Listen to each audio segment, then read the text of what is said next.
said the Hesea, cease to pour out thy bitterness at that which should command thy reverence. Oh, thou foolish child, who does not know but that tomorrow the fire shall claim the frail youth and beauty which are thy boast.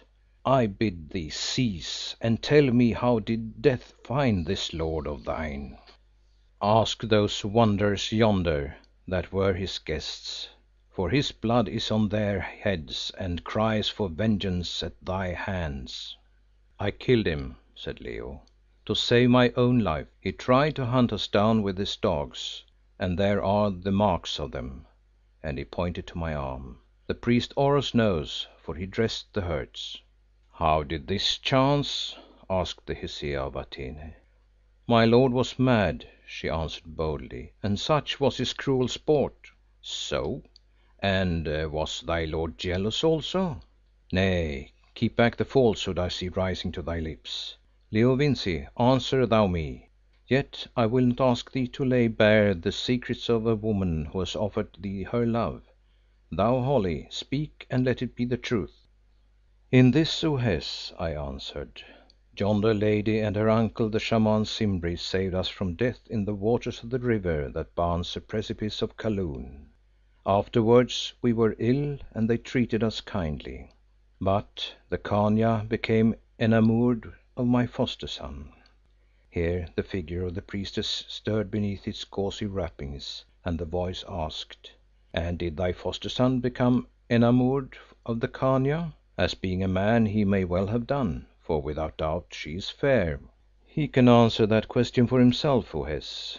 All I know is that he strove to escape from her, and that in the end she gave him a day to choose between death and marriage with her, when her lord should be dead.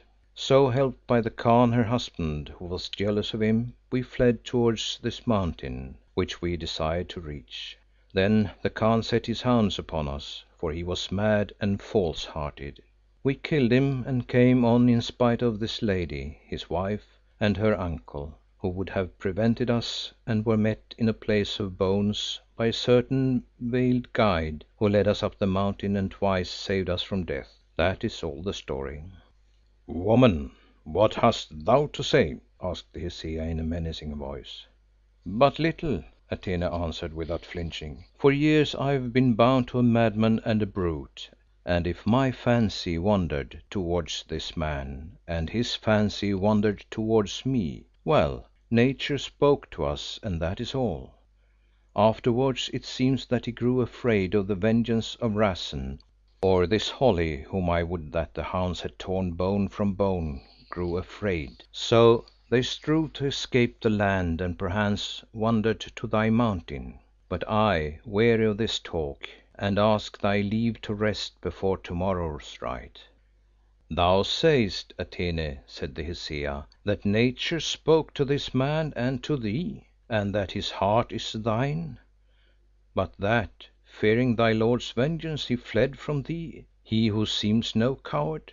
Tell me, then, is that tress he hides in the satchel on his breast thy gage of love to him?" "I know nothing of what he hides in the satchel," answered the Khania sullenly. "And yet, yonder in the Gatehouse, when he lay so sick, he set the lock against thine own. Ah, dost remember now? So, O Hes, already he has told thee all our secrets, though they be such as most men hide within their breasts," and she looked contemptuously at Leo. "I told her nothing of the matter, Khania," Leo said in an angry voice. "Nay, thou toldst me nothing, Wanderer. My watching wisdom told me. Oh, didst thou think, Atene, that thou could hide the truth from the all seeing Hesea of the Mountain? If so, spare thy breath, for I know all, and have known it from the first. I passed thy disobedience by, of thy false messages I took no heed. For my own purposes I, to whom time is not, suffered even that thou shouldst hold these, my guests, thy prisoners, whilst thou didst strive by threats and force to win a love denied." She paused, then went on coldly. "Woman, I tell thee that to complete thy sin, thou hast even dared to lie to me here in my very sanctuary." "If so, what of it?" was the bold answer. "Dost thou love the man thyself? Nay, it is monstrous. Nature would cry aloud at such a shame. Oh, tremble not with rage, Hes. I know thy evil powers, but I know also that I am thy guest, and that in this hallowed place, beneath yonder symbol of eternal love, thou mayest shed no blood. More, thou canst not harm me, Hes, who am thy equal." "Atene," replied the measured voice, "did I desire it, I could destroy thee where thou art. Yet thou art right. I shall not harm thee, thou faithless servant. Did not my writ bid thee, through yonder Searcher of the Stars, thy uncle, to meet these guests of mine and bring them straight to my shrine? Tell me, for I seek to know, how comes it that thou didst disobey me?" "Have then thy desire," answered Atene in a new and earnest voice, devoid now of bitterness and falsehood. "I disobeyed because that man is not thine, but mine, and no other woman's, because I love him and have loved him from old. Aye, since first our souls sprang into life I have loved him, and he has loved me. My own heart tells me so. The magic of my uncle here tells me so, though how and where and when these things have been I know not. Therefore I come to thee, Mother of Mysteries, Guardian of the secrets of the past, to learn the truth. At least thou canst not lie at thine own altar, and I charge thee, by the dread name of that Power to which thou also must render thy account, that thou answer now and here. Who is this man to whom my being yearns? What has he been to me? What has he to do with thee? Speak, O Oracle, and make the secret clear. Speak, I command, even though afterwards thou dost slay me, if thou canst." "Aye, speak, speak," said Leo, "for now I am in sore suspense. I also am bewildered by memories and rent with hopes and fears." And I too echoed, "Speak." "Leo Vincey," asked the Hesea, after she had thought a while, "whom dost thou believe me to be?" "I believe," he answered solemnly, "that thou art that Ayesha at whose hands I died of old in the caves of Kôr in Africa. I believe thou art that Ayesha whom not 20 years ago I found and loved in those same caves of Kôr, and there saw perish miserably, swearing that thou wouldst return again." "See now how madness can mislead a man," broke in Atene triumphantly.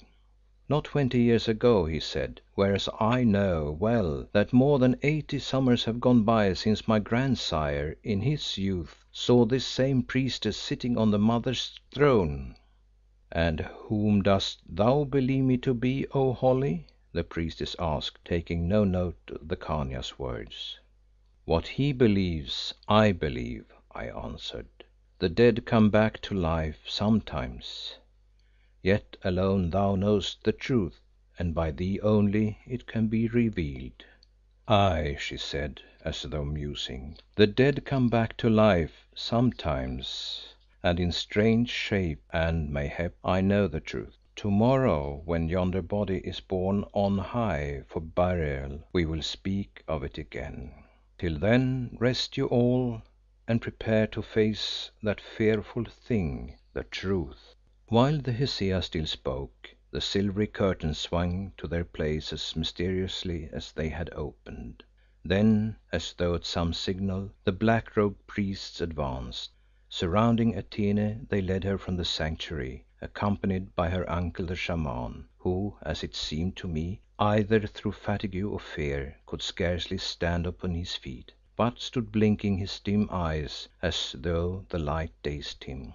When these were gone, the priests and priestesses, who all this time had been ranged round the walls, far out of hearing of our talk, gathered themselves into their separate companies and still chanting departed also, leaving us alone with Oros and the corpse of the Khan, which remained where it had been set down. Now the head priest, Oros, beckoned us to follow.